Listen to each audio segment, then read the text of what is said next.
right, okay. I was gonna say, either way, whatever. Sometimes people are just like, just go. I'm with that. Are you? And others people are like, no, I want to find them all so that I can see if I was right. I think I got more. Did you? All right, I think so. We'll see. I got more than all. I was gonna say, sometimes what happens is that people will point stuff out to me that I'm like, well, yeah, I guess that might be true. That's what I did. I mean, that's our job, is to be incredibly thorough on everything, so. Yep. In fact, do you guys want the lights or on or off? Do you want to Can we do like a halfway? No, it's either that or on. What's your preference? On Off is or good. two. Off? Yeah. Yeah, it's easier to see. Okay. All right, you good, Erica? Yeah. You ready? All right, so here's what we're gonna do. So the idea of this is we're just gonna go through, and as a reminder, today is more about like, how do you fill it out? And so I'm gonna explain to you guys basically how I fill it out and why I do it the way I do it. Doesn't necessarily mean that everything that I say is gonna be the way and the only way. But I'm just going to kind of tell you basically what I have found and how I usually go through and take care of it. So, all right, so here's where we're going to start at is the first blank line on there is on this, and then on this contract, it happens to say 9th day of October, 2017. So here's the thing on that. The main thing I want to point out to you guys on this is notice that right after it has the date, it has in parentheses here, offer reference date. That offer reference date is important because any addendums that you do after this contract, on the addendum, it is going to ask you for the offer reference date of the contract. And that's so whatever date you put on that line right there is the date that will go on any addendums that you do where it asks you for the offer reference date, okay? Now, and the reason I bring that up is you'll notice it shows 9th of October. I don't remember what day this was initially signed. Oh, it was the 9th, so it doesn't matter. But occasionally it might be a scenario that like maybe I filled this out on the 9th of October and sent it to my client, but then my client didn't actually sign the contract until the 10th of October. And so sometimes people will be like, well, so for the offer reference date, is it the 10th when they signed it or is it the 9th? And the answer is it's the 9th because that's what we've got listed here. And this in parentheses basically means going forward, anytime we reference in the contract offer reference date, it's talking about whatever date you put on that one. Okay. So any addendums you fill out are going to be going there. So, all right, so from now on, as we go through this, I'm going to ask you guys on each of the blank lines, did you find an error there or no? Or what did you think? That kind of thing. All right. So we get to buyer. It's got Billy Bob Buyer. What do you think on that?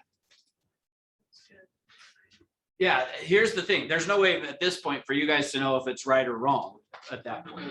Here's why I did it the way that I did though, is pretty good chance, although not always, but pretty good chance that if you saw Billy Bob Buyer, there's pretty good chance his real name is really William or something. Now, like I say, that's not always true, but here's the key thing for you guys. When you're filling out this contract, when you get to the section where you're going to put the buyer's name in there, always put whatever they applied for the loan as. So in this case, if the guy applied for the loan as Billy Bob, then put down Billy Bob as who the buyer is. But however he applied for the loan.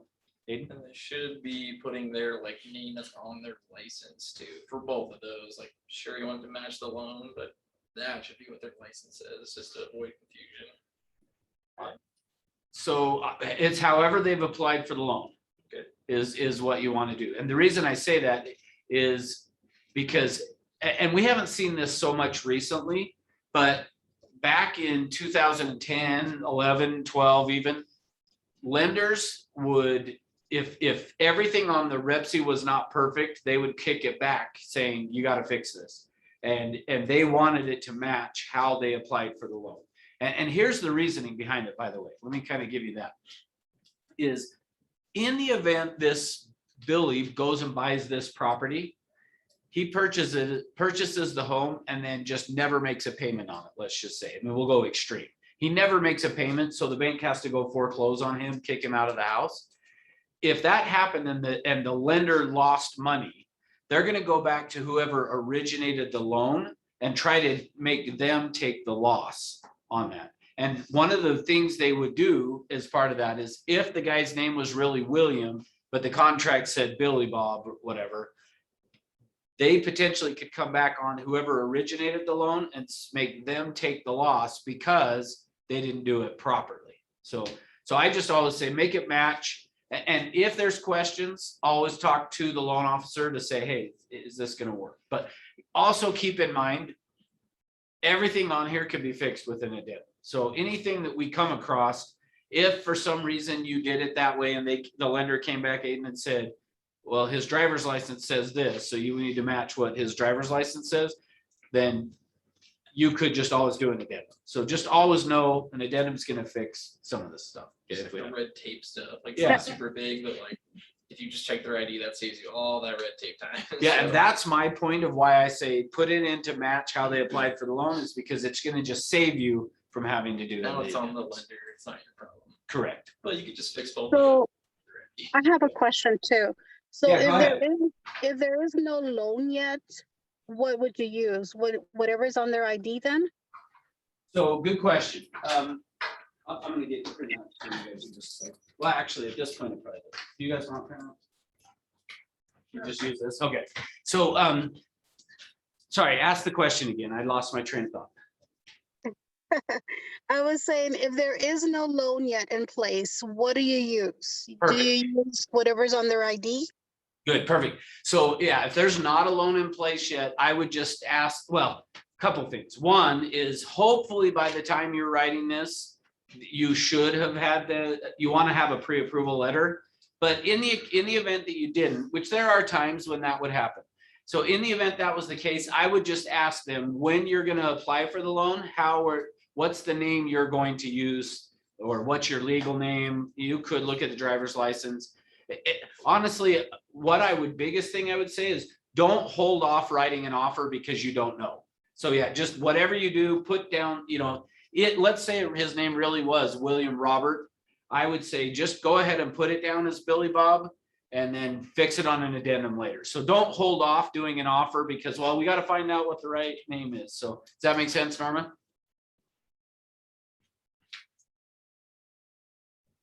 Yes, Okay, cool. thank you. All right, next, offers to purchase the property from, and then it's got the name of the seller. So now, any issues that you guys can see on that? I'll print you guys. Well, the MLS doesn't say the seller's name, so the only way you can make sure that's accurate is to go to tax records. Good, so that was gonna be the next question, is so how do we know what should go on there then? And so typically what I recommend to do is to go to the tax records to look it up. And then after you have gone to the tax records, here's the thing though, that I have also learned is you can't 100% rely on the tax records. Especially on the MLS. Yeah, from the They MLS. don't do that. Because not always are they going to be correct.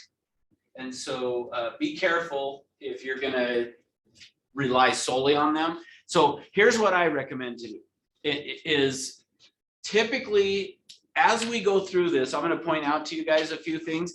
I personally like to call the listing agent before I'm gonna write an offer. And part of that is, and I'll walk you through what the things that I'm gonna ask. But one of the questions that I ask when I call is, what do you want me to put as the name of the seller? Now, if they had typed it in on the MLS under the owner name, they had put in the name, then I might not necessarily ask them. But if it's not there, I usually just call and say, what do you want me to put in as the name of the seller? Because like I say, if I was guessing, and I don't know that this percentage is right, but if I was guessing, I would say that probably on the tax records, they're right, probably 95% of the time. But you're gonna have 5 or 10% of the time that it's not right. So would one of you three, I printed copies just on the printer. If you walk out this door, right, you'll see the printer there. And there should be 3 copies of this for you guys. Actually 4. I think I printed 4. All right. So, and if you guys have questions as we go through this, then we'll talk about them. But what if the name of it was in a trust for the seller? All those signatures of everyone in the trust. Okay, so yeah, so the key thing here's the thing, there's a little bit of a trick question, yet what Aiden said is right. Yes, if it's in the trust, anybody who is signing on behalf of it needs to sign. But if you are, and I know I said to you guys, you're the listing agent, but just if you are filling this out and it's in the name of the trust, put the name of the trust, but you don't need to really necessarily worry about getting a copy of the trust per se to make sure. But just know that could be something that could become an issue if they didn't have all the signatures. So, okay. All right. So we good on the seller. Next, earnest money. On the earnest money there, what any concerns with how that's written out, the $1,000 in the form of personal check 567?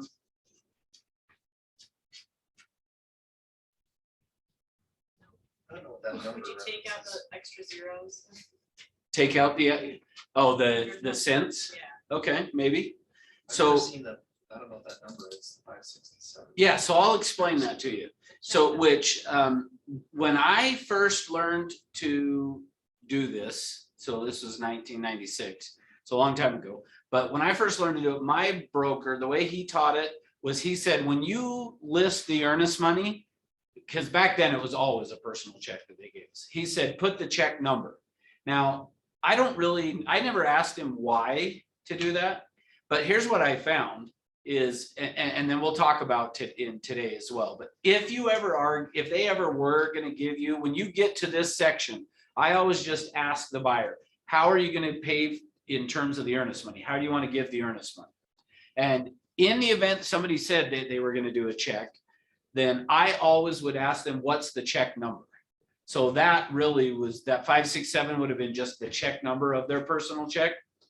And the reason I always did it that way is because as soon as you said to somebody, what's the check number, they never knew. And so they would have to go, I don't know, let me get my checkbook. They would pull their checkbook out and then they would write out the earnest money check. So that's the reason I always did that. So that's why the number on there. But today, most of the time, how are you guys tell me, how are you getting earnest money? How are most people doing it? We only have Okay, so like through Earnest? Okay, yeah, so that's my recommendation would be, is that's the way I would say to do it today is do it through Earnest. But just know that we are not gonna take cash. Like sometimes people will say, well, I don't have a bank account, and so here's $1,000 cash. We don't want cash. So in that case, have them go down to 7-Eleven and get a money order, like whatever it is, go to a bank, get an official check, but we're not going to take cash. So don't take cash as earnest money, okay? In fact, one day, just kind of a funny side note, this was years ago, but an agent in the office had taken cash as earnest money.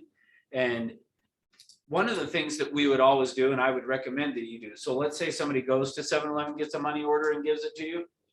I recommend taking a copy of that just so that you have it for your files. And so we would always do that. We would always keep a copy of people's earnest money checks, although you cross out the account numbers and stuff. But we would keep that in our files just so we had proof that we had it. Well, this one day an agent had gotten a bunch of cash, and I walked by and he was standing at the copy machine photocopying the cash, and I was kind of like, I don't think you're supposed to do that. Federally allowed to. Yeah, I don't think you federally should do that. So anyway, so just here's the key. You're going to put down how much they want to do in earnest money, and then in what's the form? How are they giving it to you? Is it a money order? Is it a cashier's check? Is it a personal check?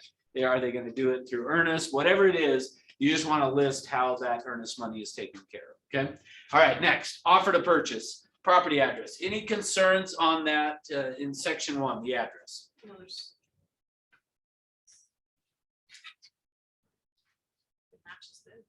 Okay, so it's good. Okay, good.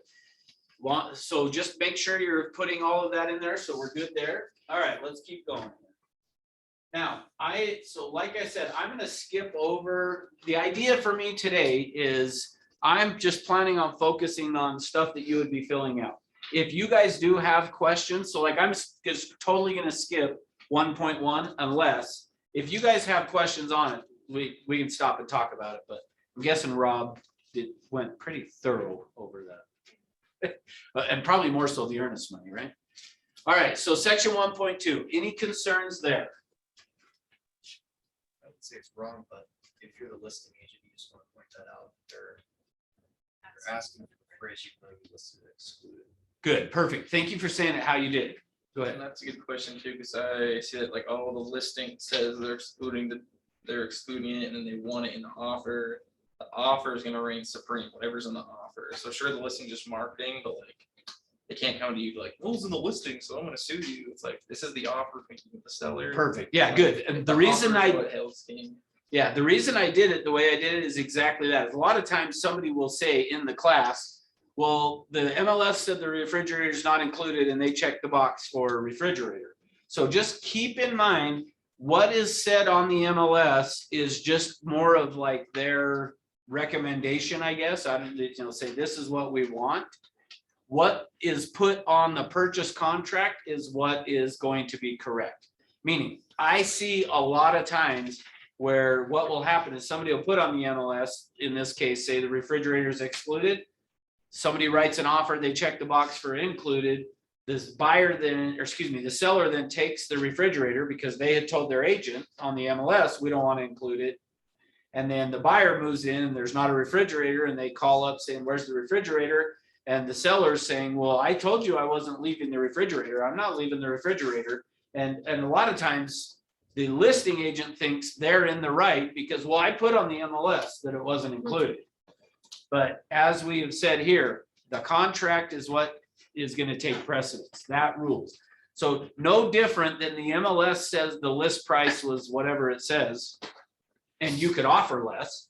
Well, the same thing in terms of the refrigerator or anything else. You can ask for it if you want to put it in there. Now, so here's the other piece that I want to make sure you guys are aware of, especially when you're on the listing side. If the seller has told you, I don't want to leave the refrigerator or a shelf or whatever it is, when the offer comes in, don't assume that the agents followed what you put on the MLS. Make sure you check. Otherwise, you'll end up paying for somebody to get a new refrigerator because you didn't catch it, okay? Reading's gonna help you a lot. What's that? Reading is gonna help you a lot in Yes. this career. Well, and here's why. What I have found is most agents, here's what happens. We get an offer in, we're so excited that we got the offer. What's the first thing that you, if you're the listing agent, you get an offer in, what's the first thing you typically want to look at? The price. Why? Because you're going, okay, are we going to be able to get this deal put together? And then what's the second thing that people typically want to look at after they see, okay, the price is good, then what? Yeah, the dates, because we want to go, okay, good. We're going to get the offer accepted. Now, when am I going to get paid? So for me, what I'm saying to you is do that, that's fine. But then have the third thing is you check for is to make sure that everything else that you know what's going on. And I'll point out a few other things along the way. But one of them being these included items. Always make sure you're looking at what they're asking for on the offer to be included and what your seller is expecting. Because when you sit down with the seller, you want to make sure to point out they're asking for the refrigerators. Now, the other key thing is notice on here that there has an S at the end, refrigerators. So sometimes a seller will say, well, I'll leave the one that's in the family room or the basement or whatever. I'll leave the one, but I'm taking the other one. Well, if this is checked like this, which one are they leaving? Yeah, all of them. So just keep in mind, there's S's at each end of each of those: washers, dryers, refrigerators, microwave ovens. All right. Okay, good. So in that case, you have to write an addendum to fix that, or just reject the offer, or what? So yeah, good question. So what you would do in this case is I would want to, if you were my seller, I'd sit down with you and say, okay, Mariano, let's go through this. Now, which actually on that, let me tell you, the way that I usually do this with, and I don't even remember who taught me this, but the way that I present it to a seller. So if you were my seller and I was presenting the offer, I usually start at the back of the contract and go forward.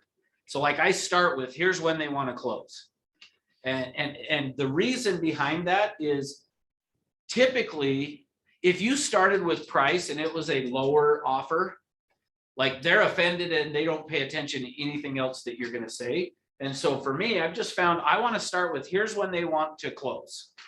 And so I start with the dates of the contract and then proceed to, now here's what they offer, because part of that could be along the way, I'm getting the seller to see like, well, I like when they want to close. I like all of the pieces that they're asking for. Now, all we got to do is work on the price versus if they get offended at the price, they might not care of anything else, even though everything else might be great and we could work on the price. So I will start at the back. But when we get to this, I would be saying, so now Mariano, I know you said you wanted the refrigerators, but they're asking for the refrigerators. How do you feel about that? Well, you're the seller, real quick. I want, You want to keep them. I guess depending on whatever they're offering.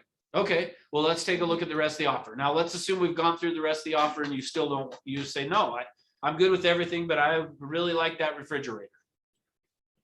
Okay, then yeah, what I would do is do a counter offer and I would counter back saying refrigerators will be excluded or whatever.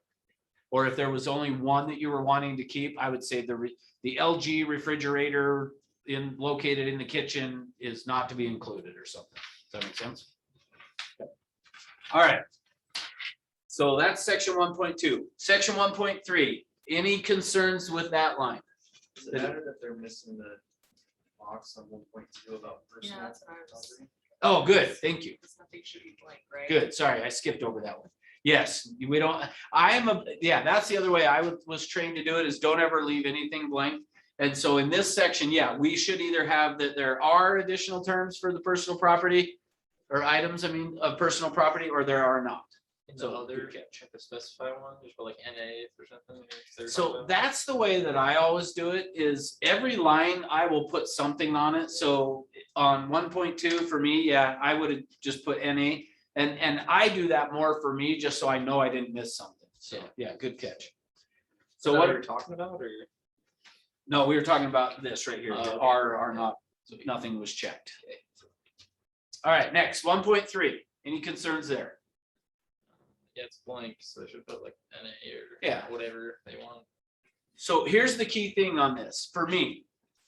Typically, if I'm filling out the purchase contract, and let's say that there was a swing set in the backyard. And nobody said anything about, like the MLS didn't say they were leaving it or taking it. But let's say that my buyer, for whatever reason, is like, I don't want the swing set. Then I'm gonna list, if there's something that they're like, they do not want it, I'm gonna put in on this what they don't want, the excluded items, meaning in our mind, that's like, you got to get rid of it. I don't want the swing set there for whatever reason. All right, good. How about section 1.4? Any concerns on that line? Yeah, same thing. I would just, on that one, I would probably put NA or something but here's the key thing I want to point out to you guys. And I don't know if Rob went through this or not, but just remember on this one, this purchase contract says that any water rights or water shares that are a legal source of the seller's current culinary water system or service are included. So this is saying if they have them, they are automatically included. So let me give you a quick story on that. I helped my sister sell a property up by Midway. She lived in Charleston. And when I was helping her sell the property up there, she had, when they bought the home, they got a water share, one share of water for the property that they own. Well, while they lived there though, they had come through and put meters in. So she had a share, but the property was now metered for the water usage for. Yeah, so you technically didn't need that share anymore. And it wasn't attached to the property. And so she said, well, we'll sell it to them if they want to buy it, but they don't need it. So it's like when she bought it, you had to have that. You had to buy that as well, or you couldn't use any water. Well, now you just pay according to use. So she was like, they don't really need this anymore, but I'll sell it to them if they want it. So I said, okay. So when we got the offer in, it looked just like this. 1.4 says it's included. Well, again, if you're representing the seller, make sure that you remember those kinds of things if they're not wanting to include it, because if you don't deal with it, it's now, they're now getting it. Okay. So I did a counter offer back and said, it's not included as part of the purchase. However, they will sell it to you separate. If you're interested, let us know. And when I sent the counter back, they accepted our counter, and the other agent said, well, we'll get back to you and let you know if we want to buy it or not. So I said, okay. So I told my sister, they'll get back to us, let us know if they want to buy it, which it would be separate from this contract. So we went through their due diligence and all that. And finally, one day the agent calls me right before closing and says, hey, they'll buy that water share. So I called my sister and I said, hey, they want to buy the water share. And she goes, oh, I already sold it to the neighbor, which it was fine. Like, she had the right to do that. But so my point in that is, I really wish I would have told my sister. The only place I feel like I could have done differently is I should have told my sister, don't go sell it to somebody else. I mean, which was fine. She has the right to do that. But at least give them the option before you go sell it to the neighbor. But anyway, so just remember on this, if there are water shares and water rights, they're automatically by default, the way this contract is written, going to be included unless you excluded them on this line right there. Is that just for like the Century 21 REPC? Nope. All REPCs are Yeah. that way. Yep, the state approved one is that way. So, but the reason I bring that up so much, and not that it matters so much to you guys, but the contract, the real estate purchase contract we used before this one, it was just the opposite. They were excluded unless you put it in. So I just always want to point it out so that everybody's clear that this contract says you get them unless you write that they're excluded on right there. Okay. All right, next, purchase price. Any concerns there in section 2? Yes. The All right. math is off. The math is off. Okay, good. So here's why I did that. On this one, here's what I see happen most of the time. Most agents will fill this out and they'll put in the earnest money, and then they'll put in a new loan TBD and balance of purchase price TBD. And then they'll put 247, which not really a major problem with that. But here's what I will tell you, and especially the market we have been in, I will tell you that that could be the difference maker of somebody accepting your offer or not. So I had one that a property, I used to do a lot of bank owned foreclosure homes. I would help the banks sell the properties. And on South Mountain, I had a property that we had listed. We ended up getting 2 offers, both cash. And let me take that back. The one was cash. The other one turned out to be cash, but we didn't know because they had filled this out as earnest money, TBD, and then just put in the amount. Well, when I presented both the offers to the bank looked at them and said, well, this one's cash and this one, we don't know what it is. And so I said, okay, well, what do you want to do? And the bank said, well, we'll take the cash offer. So we accepted the cash offer. I called the other agent and said, hey, they went with a different offer because it was cash. And the agent said, well, mine was cash too. And I said, well, we didn't know because it just said TBD and TBD here. So like we didn't. And he said, well, that's because I'm going to do cash, but if I decided to do a loan, I wanted to maybe have that option. So I just put it as TBD.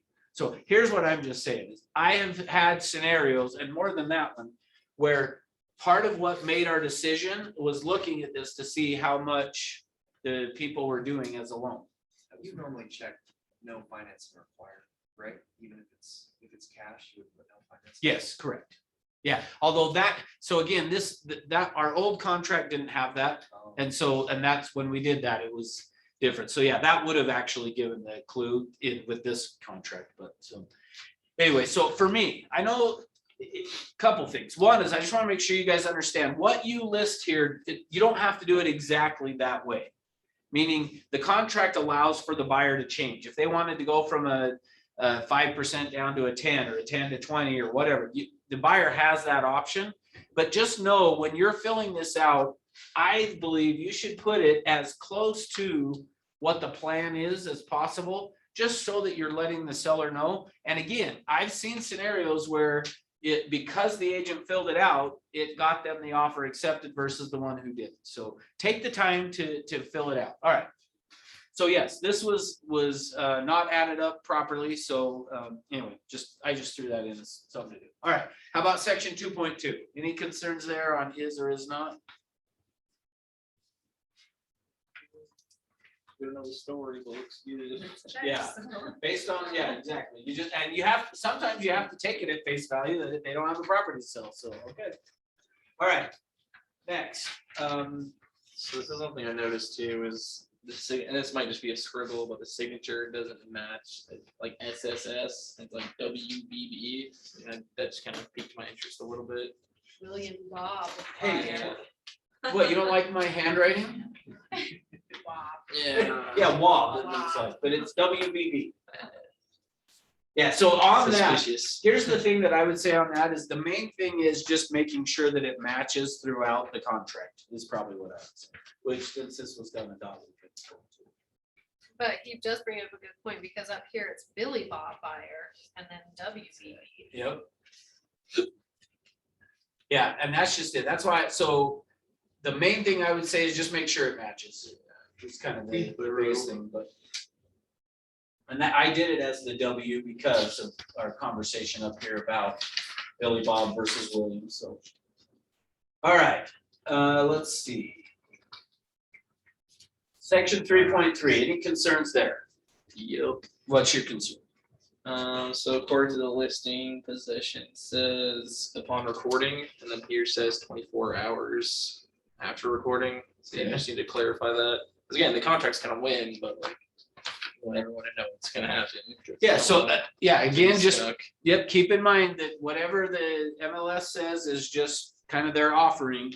This is what's gonna control it, so. Now, so let's talk about though, on this. Here's how I do it. When I'm filling this out with a buyer and I get to this section, I like to ask the buyer, when do you want to move in? And then based on when they want to move in is how I'm going to do the dates in section 24, but it's also going to be relevant to this as well. So for me, if I'm writing the offer and it is vacant, the property's vacant, I am 100% of the time going to always check the box upon recording. Okay. If the property is occupied, I typically, and again, this doesn't mean it's right. I'm just telling you how I typically do it, is I usually will check the box and do 24 hours after recording. I know one agent who, and he is like adamant about this.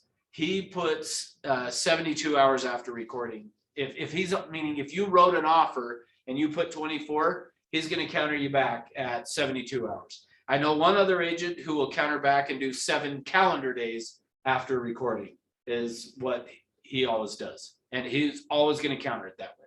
As the listing agent, he's As the countering that listing way, agent. he because does. he's trying to give his clients the time to move out. Yep, that's what happened with him is, and I trained this guy, was he had one deal that the seller had moved out and then the contract fell apart and he was like, I'm never having that happen again. So he's, Wow. so, go ahead. Is there any kind of restrictions on how far out you could write this for? Like you said, 7 days. Is there anything later than that? Yeah, especially in this market. Yeah, so that's a great question. Is yes, and in the market we've been in, a lot of times people have been giving the sellers much longer to 30 stay in days. there. Yeah, and doing 30 days and stuff. But typically, just here's the key thing for you guys to know on it, is the lender is not going to want to see more than 60 days without some type of a lease. But even then, they're going to have issue if it's more than 60 days. They're kind of like, I thought this was a primary residence, not an investment property. Oh, that's- So the answer is yes and no. Like, yes, you could agree to whatever both buyer and seller agree to, but if there's a loan on the property, the lender may have issue if you start getting out after about 30 days, I would say they start. Okay. That makes sense. But like I say, we've come through a market where people have been saying, hey, you can have 2 months and stay there rent free. In fact, I did one this year. Was it this year? might have been the end of last year, but about this time last year, that I helped somebody buy a property, a friend of mine in Draper, that we gave the people till like May to stay. And anyway, so all kinds of different things you can do. So, all right, good. Next, section 4.2, special assessments. Any concerns there? Maybe put like NA on another, I don't know, but not really. Yeah. Okay, yeah, so no concerns there. Again, coming through in a competitive scenario, you might end up putting that the buyer would be responsible. But as a default for me, I always just say the seller's gonna be responsible for any special assessments. Now, so let me tell you a quick story on that one. I helped my nephew buy a property down in Orem. And can't remember who the internet company was, but it was a condo or townhouse.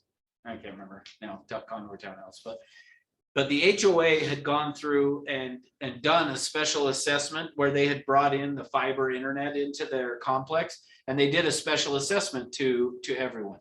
Well, when it came time to close, the seller was trying to ask the buyer to take, because they were making payments on it. The seller asked the buyer to just take over the payments. Well, because we had checked the box here for seller to be responsible, who's responsible? Seller. The seller. So they had to pay it. So they were mad. My nephew was happy. But anyway, so I just, as a general rule, I'm gonna put seller on that. Now, the other thing, sometimes people will say, well, what if it's not part of an HOA? Because you'll notice it says, you know, as approved by the HOA. But it also says, or assessed by a municipality or special improvement district. So even though it might not be in an HOA, it could still come into play. So I just always check seller. Unless, like I say, unless you're in a scenario where you are so competitive on things, you might do something different. Is there ever a situation where you check other, like? I don't think I've ever seen that. But you could. So if, like, I remember at one point when my parents moved into their house, dirt road, nothing.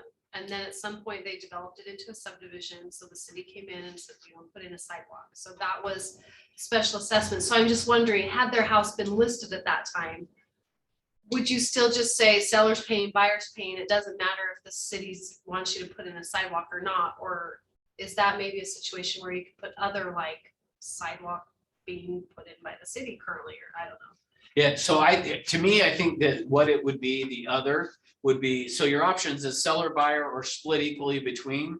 You could do other and say buyer to pay 70%, seller to pay 30 or something. I think that's what the only other would be, or I guess you could do other and but. So you don't have to be specific about what the special No. assessment is for. No. That's just saying Who's how gonna we're pay for covered. Yep, this is just saying who's gonna pay for it. So check the box other and put loan officer.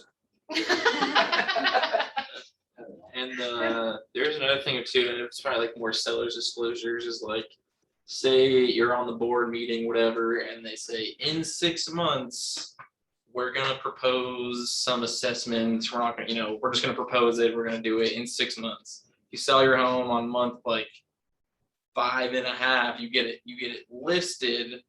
And so it's not anything official yet, so you don't want to say that on your listing, but then you're under contract. Now they did meet and like, okay, we are doing the special assessment, and then boom, that hits.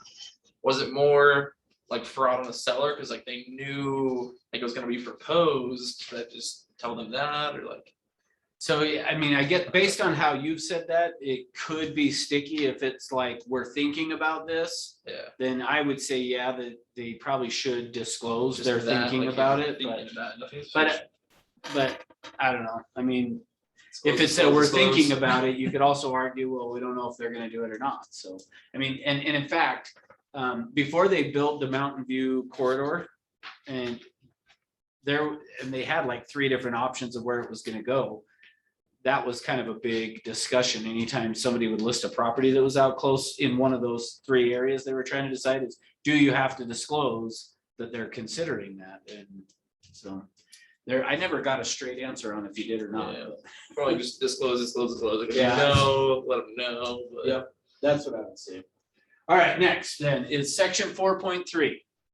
is if there is any fees that the HOA is gonna charge as part of the transfer of ownership, who's gonna pay for it? Now, here's the interesting thing on that is, so the neighborhood that I live in is a PUD and we've got an HOA and last year, we've had no transfer fees.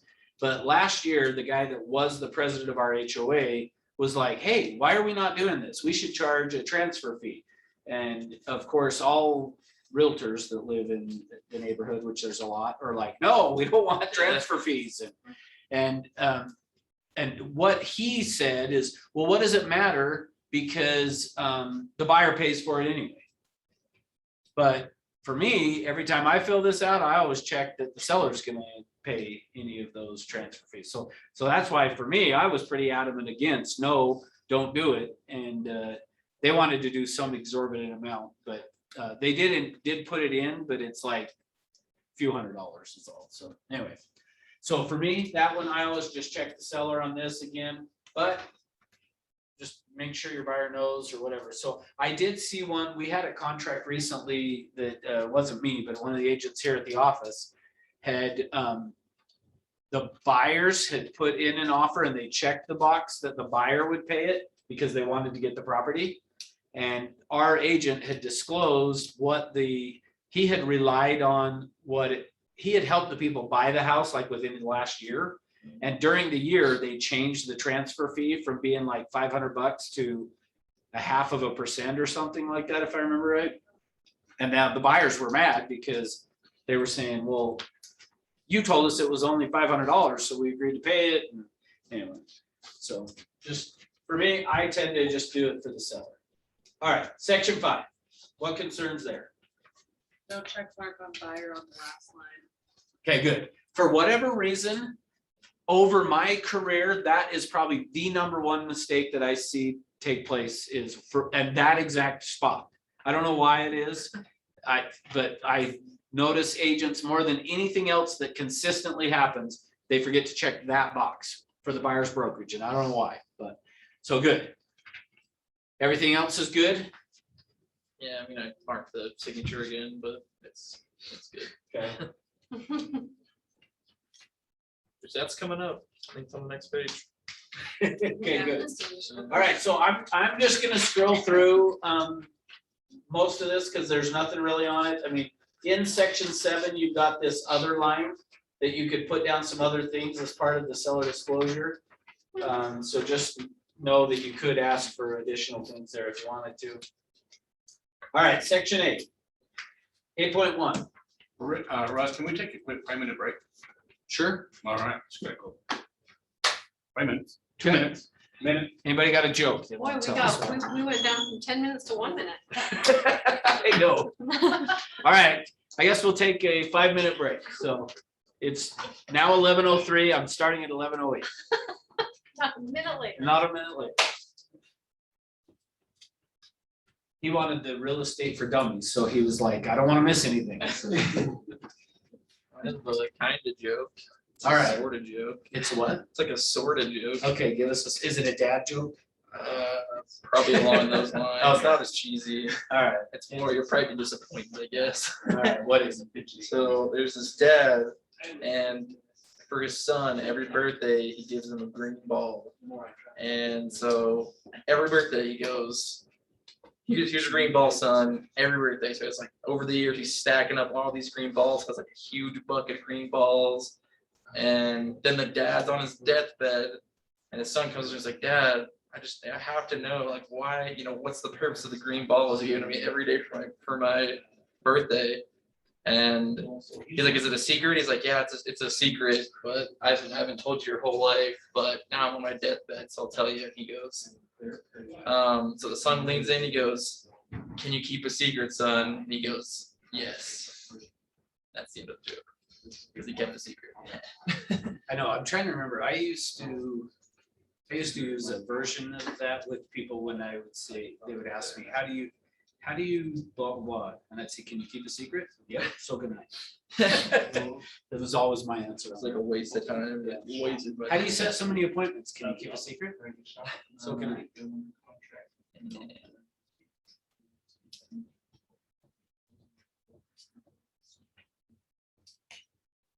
You're back, but I told them 5 minutes now. Well, I have that's to give good. everybody else a chance. I was like, oh my gosh.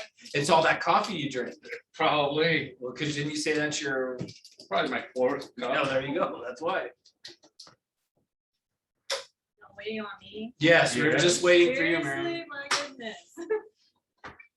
You still got 3 minutes. Sorry. Yeah, no, I said. Do Mary. we? Okay, I'm Yes. gonna make it tea then.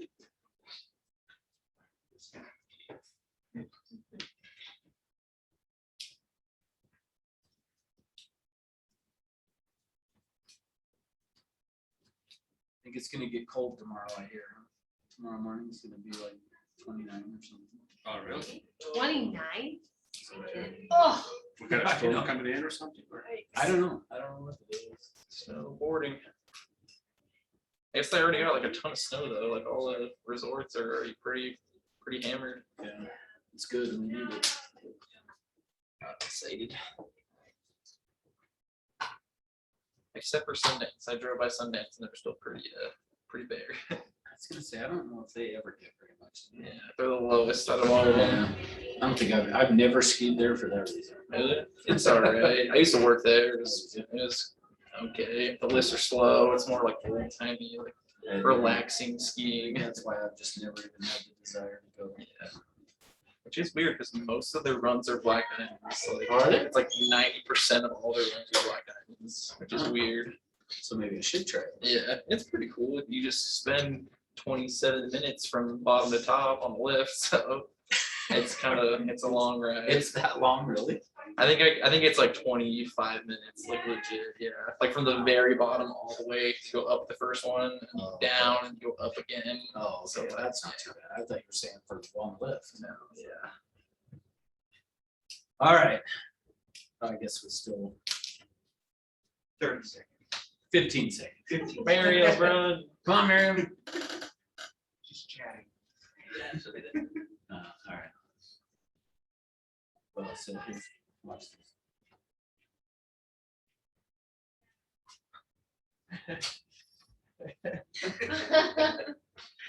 All right. Let's keep going here. Okay, so section 8.1, any concerns there?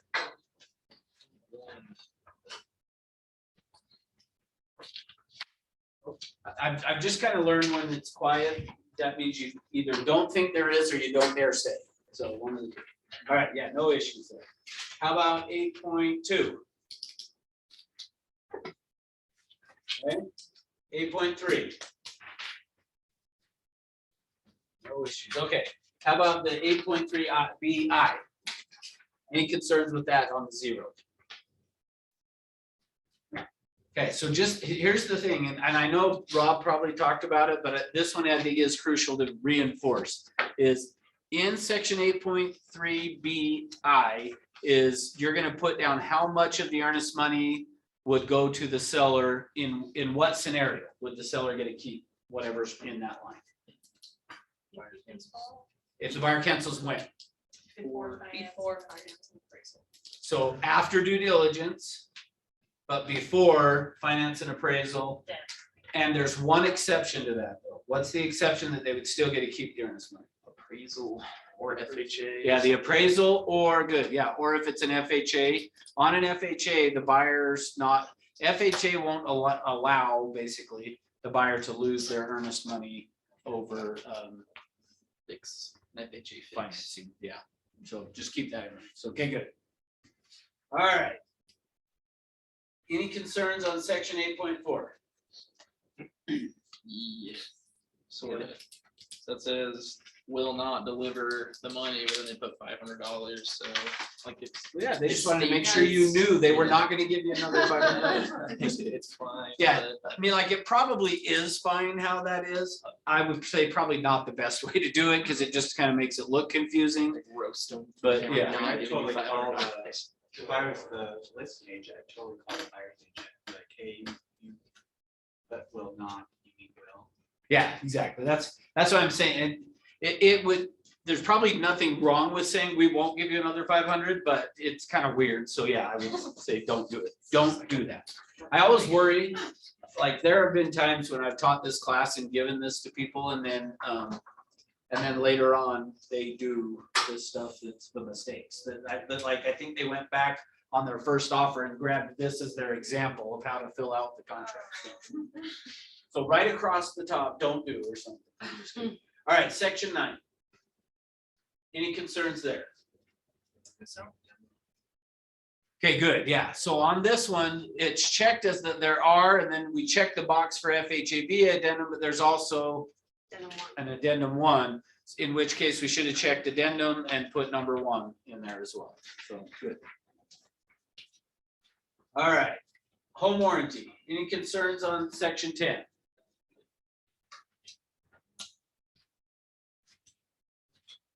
Okay, so on this one again, totally negotiable on this, meaning coming through the market we've been in, you may have wanted to say the buyer will pay for it, the buyer will order it, the buyer will select, you know, all of that. But as a general rule for me, I go through and put in that it'll be ordered by the buyer, selected by the buyer, but paid for by the seller. Now, where the reason for me of doing that is early on, I got all these stories about, and it's all family members. So I helped my cousin buy a property out in Taylorsville. And we had gone through and initially checked the box that it would be ordered by the buyer, selected by the buyer, paid for by the seller. But, or no, sorry, that's how I typically would fill it out. But when I called the listing agent and was talking to the listing agent before sending over the offer, he said, the seller already has a home warranty in place that they've already agreed to pay for. And so just check the box that it'll be ordered and selected and ordered by the seller. And I said, okay, so I did. And I did ask my cousin, I said, are you okay with that? And he said, yes, so I did.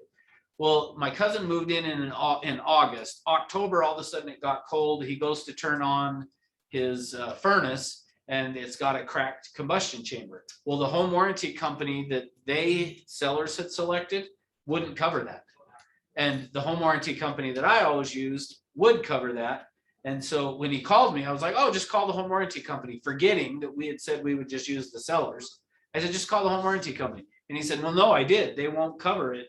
And anyway, so I learned the hard way. Like from now on, when I'm on the buy side, I'm like, no, you're using the home warranty company that I want to use, because if there's a problem, I want to know about it.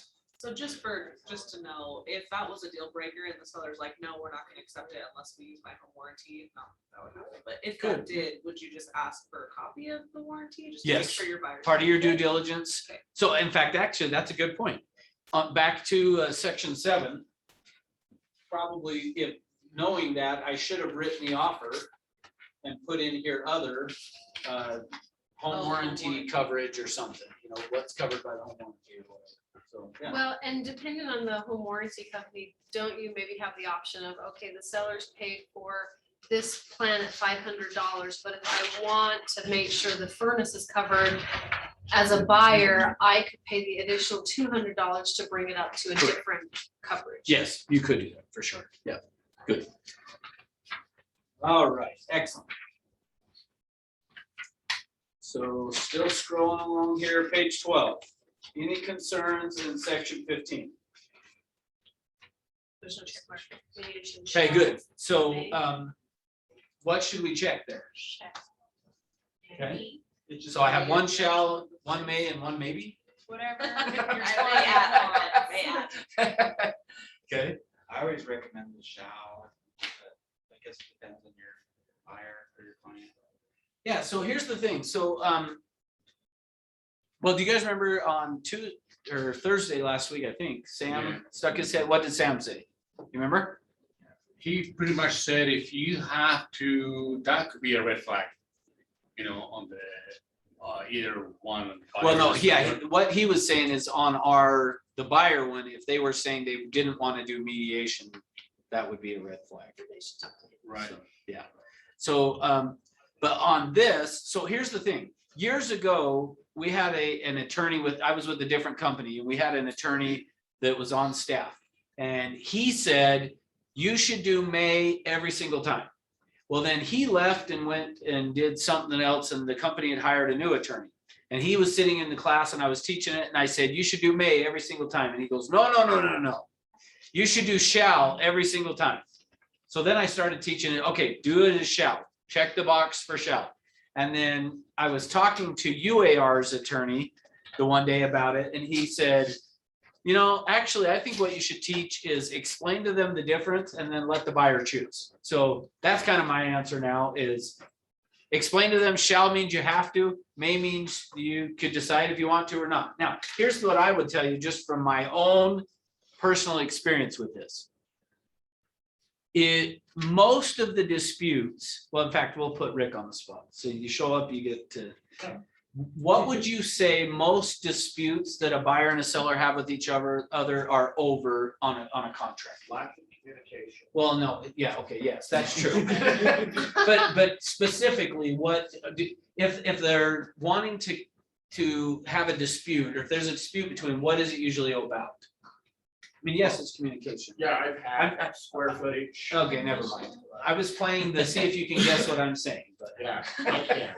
Well, as soon as I say it, Nobody you're, gets you. as soon as I say it, you're gonna agree with me. It's earnest money.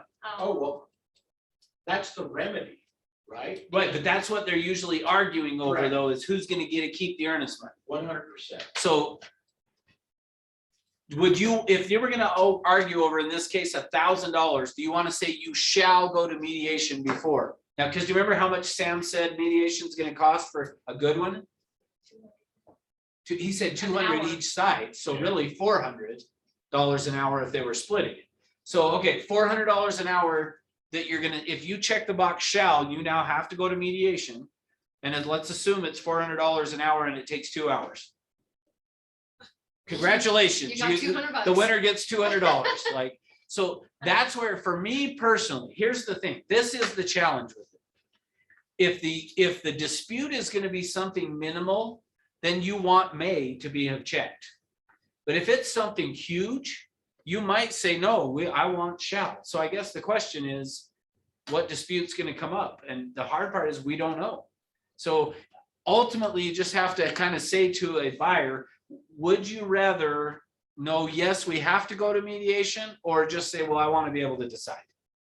So, Hayden? And I don't know who I haven't heard this from, but I've heard mediation is any, and most of the time with brokerages, it just starts off with just the brokerage. Like, hey, your brokerage, our brokerage. Correct. And it's not really costing anything because there's no lawyers aren't involved. We're And gonna there is professional mediation that does cost money. correct. Because in that Yeah. case, I'd always want to put shall, because then like, sure, you can just come to agreement for free broker to broker, that's great, it's fine. But like, where's the point where it's like, okay, now we need to get like lawyers involved, like, because Well, if they want to do that right off the rip of just like, yeah, no, we want professional mediation, we don't want to do broker to broker, like, they're still in terms of the contract of like mediation, but now there's money involved, so how could we navigate that? Well, so yes, to answer your question, what he's saying is right. Just generally, when there's a dispute, we are typically going to try to get both brokers in a room. So Rob Oakey or Matt Barton and whoever the other broker is from the other company to sit down with the clients and the agents and try to work through it. And a lot of times that will fix it. But if they can't, then that's probably when you would say, okay, well, then now we got to go to mediation. So. Yeah. So I don't know if I have an exact answer for you, I guess is what I'm saying, but. All right, next. Any concerns down here? No initial. Hints, yeah, no initial. Which, and the reason I left that off is just always make sure, even if you're sending this through a dot loop or a DocuSign, before you send it, just always scroll through to make sure you got each of the pages, you know, There's some. the initials dropped in and everything. All right, bless you. All right, section 24. Any concerns on, let's just go through them one at a time. So any concerns with the seller disclosure deadline? Okay. 4 days after. Good, yeah, and so just kind of so you guys know, for me, I usually do 3 to 5 days on seller disclosures, the deadline there. But it's whatever, like I know some people that do 7, so however you want to do it. There are a lot of people that just say 7, 14, 21, 28. And if you want to do that, you can do that. I personally, I'll tell you the way I do it. I usually do the 3 to 5 days on here, and how I'm deciding between 3 or 5 days could depend, like if it, let's say next week, on Tuesday or Wednesday, if I was writing the offer, I'm gonna take into account that they might need a few extra days, because next week's Thanksgiving, right? Yeah, so I may give them a little bit longer of a time frame. Or if I know I'm writing an offer and it's gonna be probably low and we're probably gonna go back and forth a few times, I'm probably gonna give longer on that seller disclosure deadline. Okay. Due diligence deadline, any concerns there? Okay, so for, again, on this one, for me, I usually do somewhere between 10 and 14 days from when I'm writing the offer is what I'm gonna put for the due diligence deadline. Because again, if we're representing our buyer, I want that to be as far out as I can in some ways. Now, let me tell you why you don't want it necessarily to be a long ways out. One of the things you want to make sure that you do, whatever date you put for your due diligence, once you have done your inspections and you've resolved them, whatever that means, meaning you've come to an agreement or there just are no issues, make sure you let your lender know, let the loan officer know, we're done with the inspections and we're ready to proceed. And here's why. They typically are not going to order the appraisal. And most of the loan officers will just look at this date and maybe you resolved it, maybe you put it as 14 days, but you were done with it within a week. A lot of times a loan officer just waits until this deadline is passed to order the appraisal, if you don't tell them. So once you're done and it's satisfied, make sure you call the loan officer and say, hey, we're done with our due diligence, we're good, we're proceeding. Go ahead and order the appraisal. That'll just keep the transaction flowing versus, like I said, I've seen so many times where they just sit and wait till that deadline is passed to know, okay, it hasn't been canceled, I'll go ahead and order the appraisal. Make sense? Okay.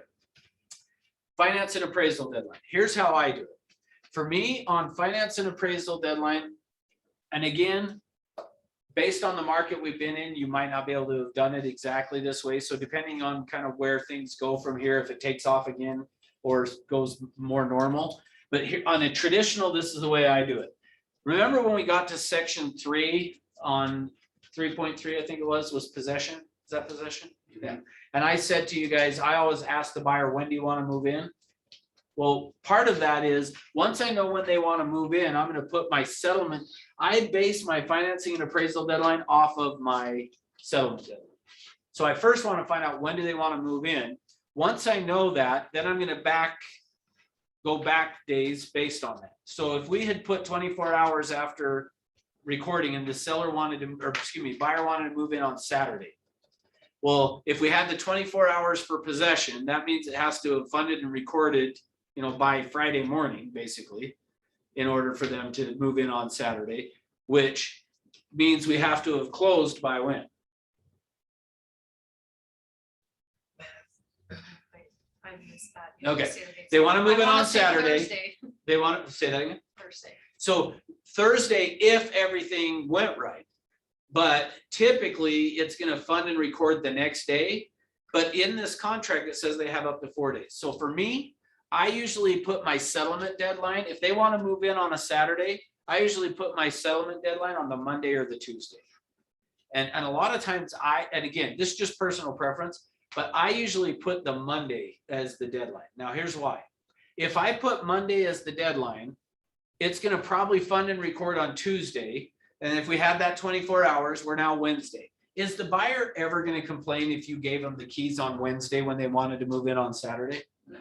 But are they ever going to complain if you wanted to move in on Saturday and you signed on Thursday and it didn't fund and record on Friday? That means it's not going to fund and record till Monday, which means then they don't have Tuesday. And now you're, so for me, here's the other thing that I've found too is, and this doesn't always work, but let's, again, assuming we have 24 hours for the possession. If they signed on Monday, it funds and records on Tuesday, there's the 24 hours. So now Wednesday, the buyer can move in. When typically do people like to move? So if the seller knows there's a potential they have to give up possession on Wednesday, when are they probably going to move?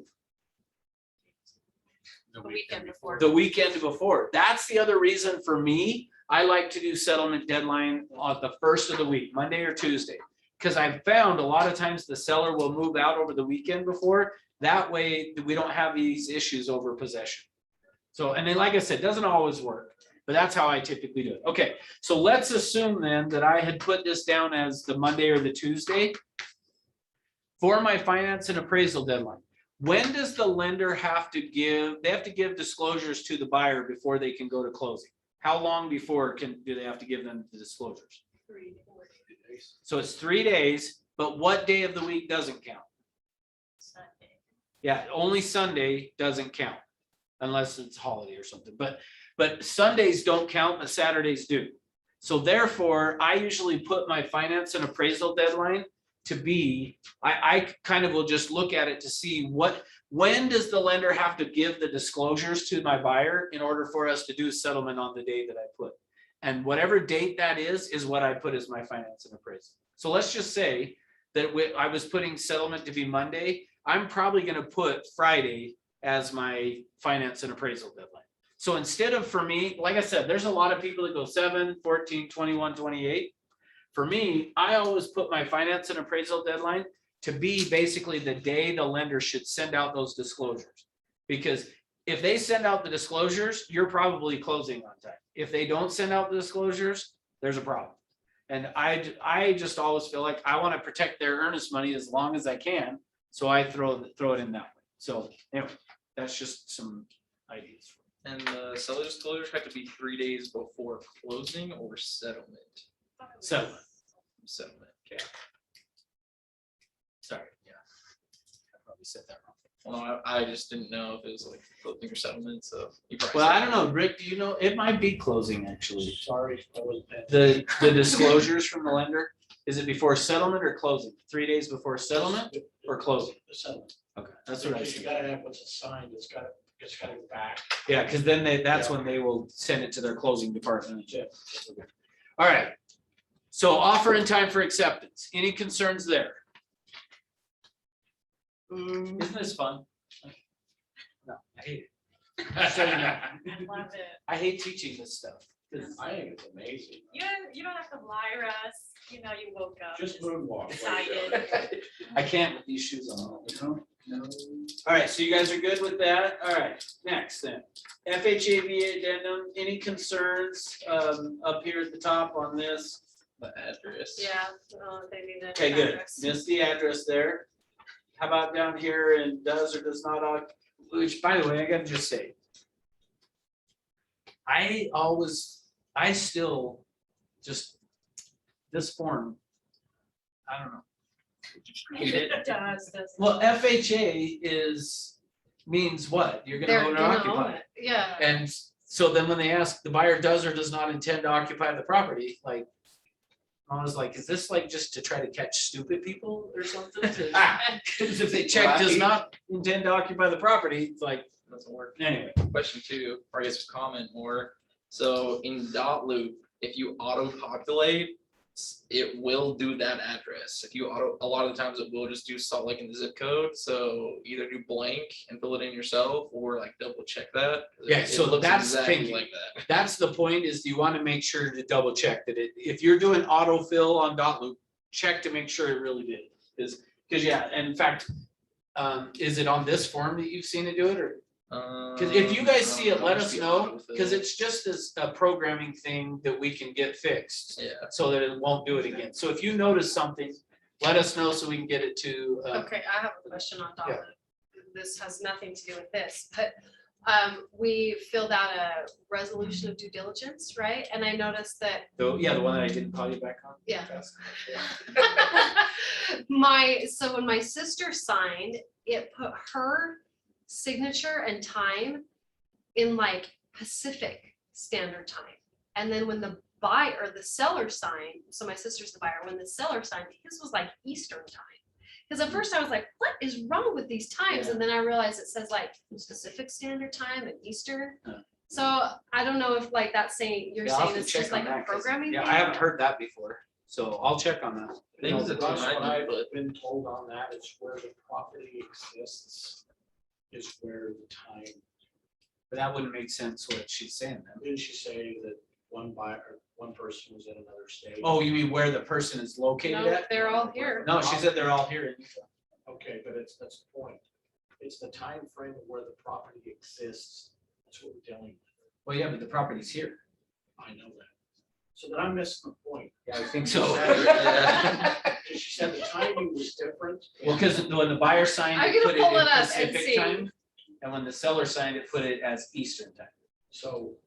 Oh, this is too small, I can't but the- see. But the legal process as to where that it applies to is in Utah. So they could have said, no, we'll. Oh, provide yeah. that. Right, yeah, so what Rick's saying, yeah, no, you're still saying two different things, but what he's saying is it doesn't matter if it says Eastern time as long as if you went to what, Correct. if you said 5 o'clock Mountain Time and it was timestamp 6:59 Eastern time, you're okay because, Right. yeah, no. Well, and that's But why I she's was just like, wondering, why did it do that? yeah, Oh, I'm not gotcha. worried about it. Like, I know Yeah. legally it's fine, but it was just curious to me that It's just his curious is, of why like, it's- his says 3:24 PM Pacific Standard Time. Yeah. But he lives in Ogden. But the one where my Oh, sister you know what it signed could be? is too small, I can't see, but hers must have been the Eastern. So have your sisters check her computer and see if her computer is on Pacific time That's true. versus Mountain. That's the only thing that in my head But would see, make none of sense. the other documents did that. That's why when I Oh, saw then this, I that was doesn't like, make sense. that's Yeah, weird. I'll My have to ask. phone said that I'm in California, even though I'm not in California, so. It could be We're not something in like California? tied to the technology. I know, we're not here. Hey, for me, sometimes I might wonder where I'm There's no palm trees. Anyway, Don't sorry, remind me. that was off topic, but you Yeah, brought up okay. documents. So, Cool, okay, any concerns on the seller shall make any appraisal required repairs up to $500? Any concerns there? So, okay, let me just speak to that though. Here's how I decide on that, what I'm gonna put is make sure you guys are aware, because a lot of clients are not aware. They think that when the FHA appraiser goes out that he's doing an inspection, and they are doing an inspection, but not a full-blown inspection. What the appraiser is looking for is safety issues. They're looking for things that are safety related. And if they see something that's safety, they'll call it out. But so what this is saying is the buyer and the seller are just agreeing in advance that if the FHA appraiser finds some of those safety issues, the seller is willing to spend up to X amount of dollars to fix them. So for me, if I go into a property that's like, looks like it's been updated, everything looks great, I probably will put for 500. But if I went into one that looks like, hey, there might be some safety concerns, then I would note it. Again, on this, probably the number one that I've seen on this is hand railings. Like going down the stairs, there's not a handrail. That's the kind of stuff an FHA appraiser is going to call out. A broken window. If on the sidewalk, there's like a trip like there's some settling or something, it's those are in the driveway. Those are the type of things that you would want to look for is safety type issues that somebody's going to get hurt. Then I would put something in, okay? is So- there like a limit to what, because FHA is so like specific, right? Like they have just all these rules. So is there like, you can't exceed a certain amount or? No. I mean, like, But I would say if you put too much though, I mean, here's the challenge is the seller always sees whatever number is in there and assumes they're gonna have to spend it. So they panic about it, even though you may tell them, hey, you're only gonna pay this if it's there. So for me, that's why I would say, if I thought it looked like FHA might ask for a new roof, then I might put in there $3,000 or $4,000 as the FHA required repairs. But if you didn't, you could always go back and renegotiate. yeah, so that's the other side of it is that just kind of keep in mind, if the seller wants to sell their house to an FHA buyer, they're gonna have to do it. It doesn't matter what it is. If FHA says it's gotta get done, they're gonna have to do it. This is just, we're agreeing in advance, so we don't have to go back and negotiate, okay? All right, section 4 then is talking about termite infestation, which counter to what most people believe, we actually do have termites in Utah. It's pretty rare, but you could come across the scenario. So again, this is just you're agreeing in advance. If they found termites, the seller would spend up to X amount of dollars to fix it. So I just usually put 500.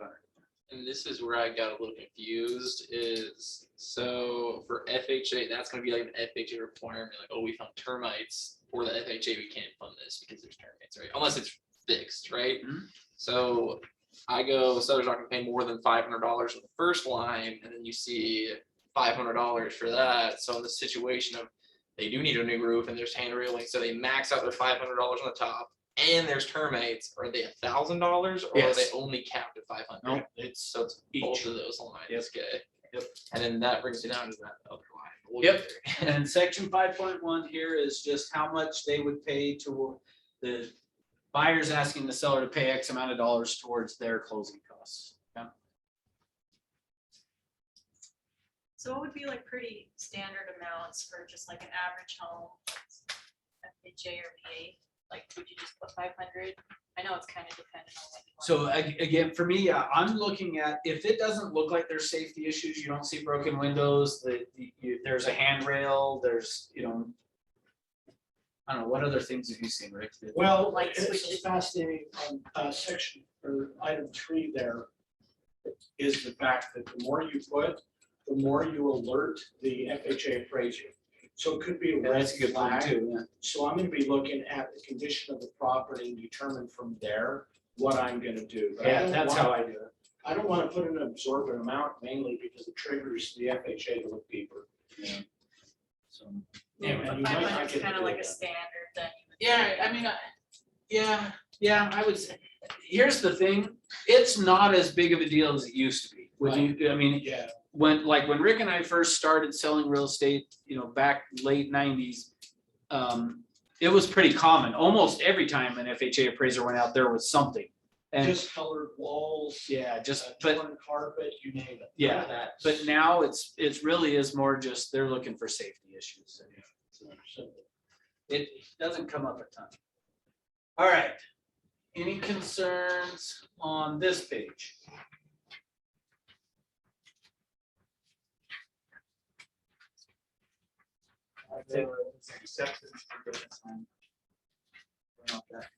On this one? No, that's the next Nope. page. So addendum 1. Sorry, yeah, we'll get to there in a second. So addendum 1, any concerns up in this top part here? Okay.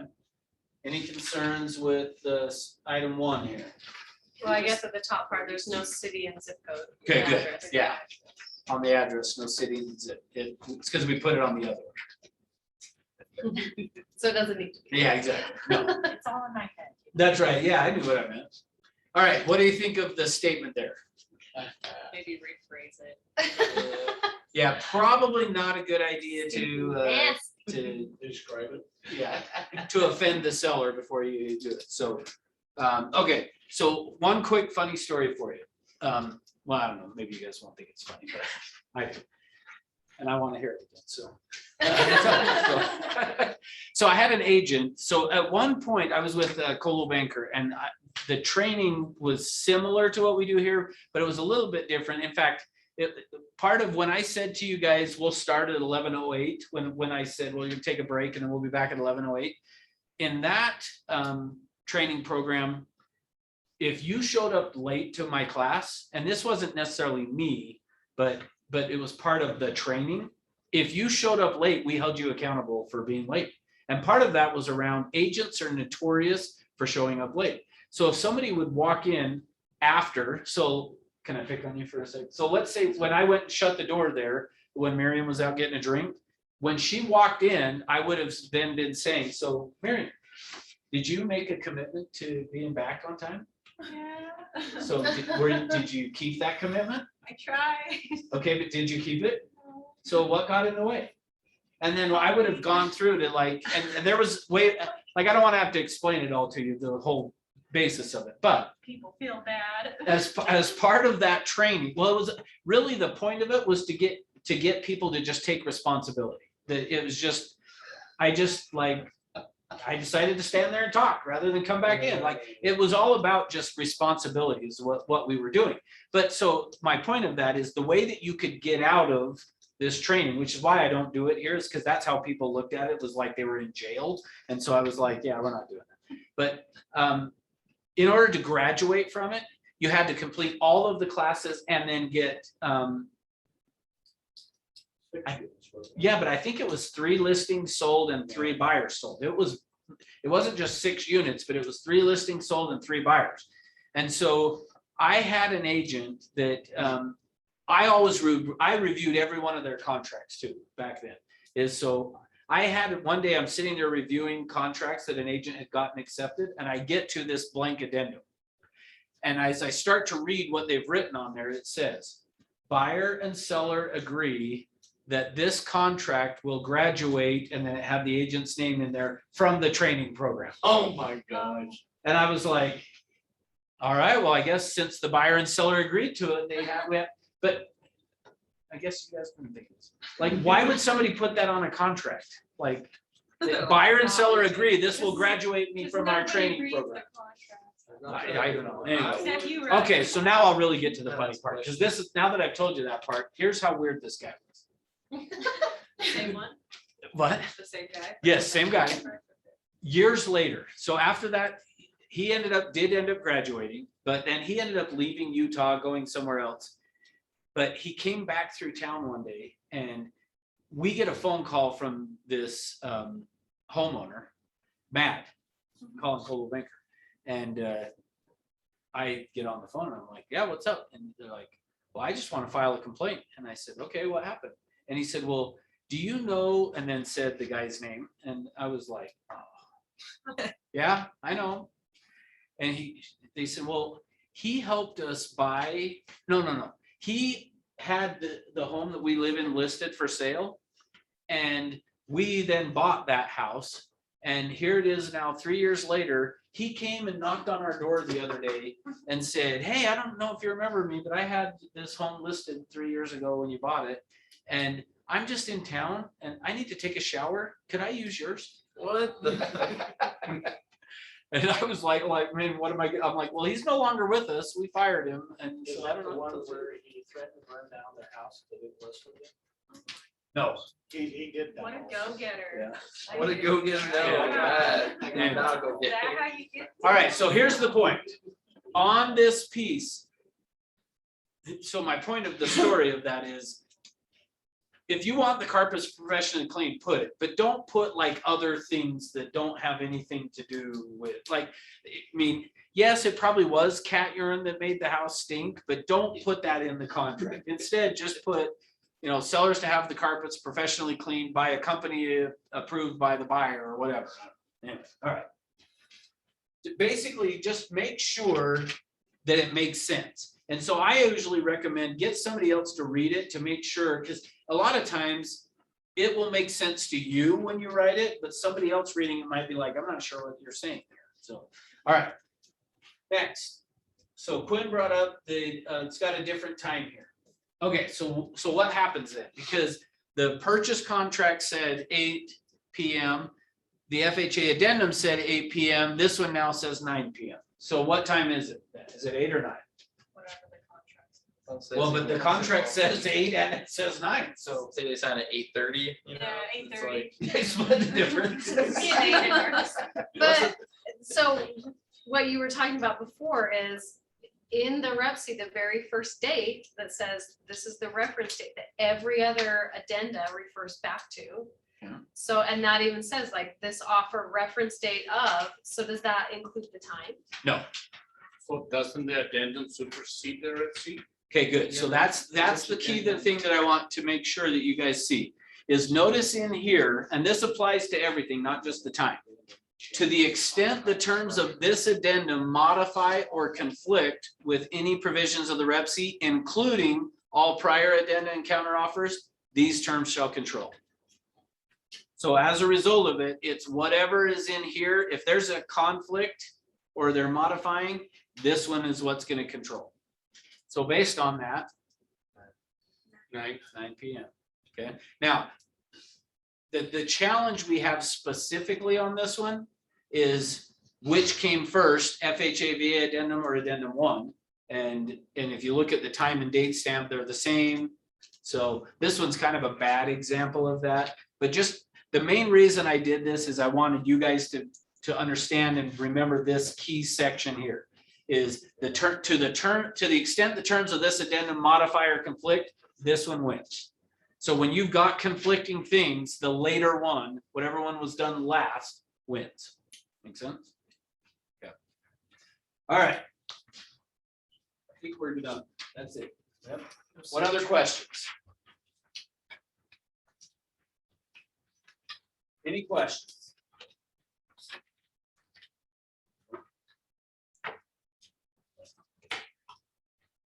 We all good?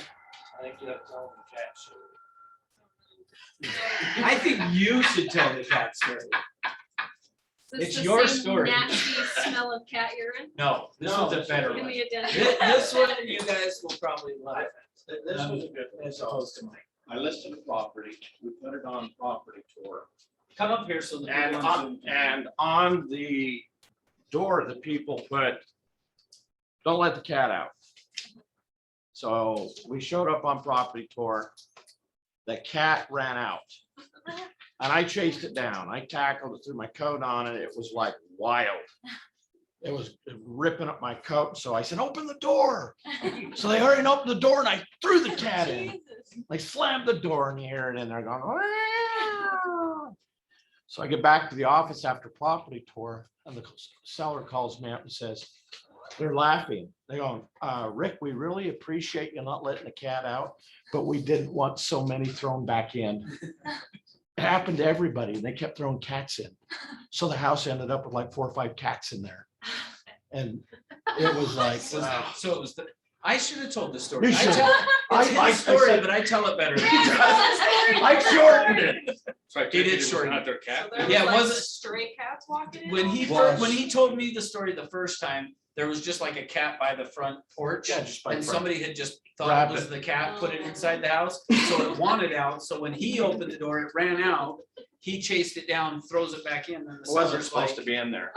yeah, the seller's I like, caught why the is there wrong an extra cat? Well, several people caught the wrong cat. That's So everybody went chasing cat, found a different cat, threw it back in. Oh.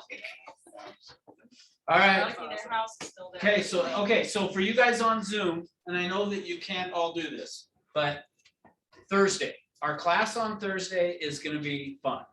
We're gonna play Jeopardy. We're gonna It play is a game.